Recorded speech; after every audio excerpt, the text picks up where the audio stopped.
I'm very close with my family. An image, when I think about Judaism, it's directly connected to my experience with my family, both sides of my family, gathering around a table and sharing stories.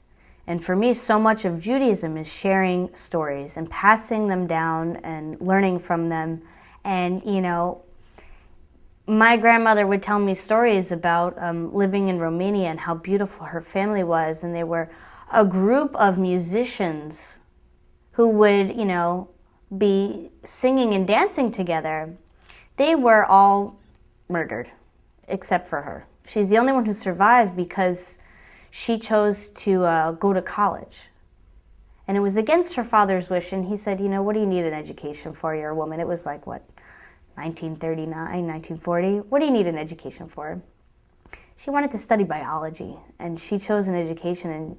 And one day when she tried to come home on the train to go back for spring break, the conductor said, there's only one way this train is going, and it's not in that direction because Nazis have occupied it, and there's no way this is going there. And so she went west and never saw her family again. And she said to me that music is the thing that saved her.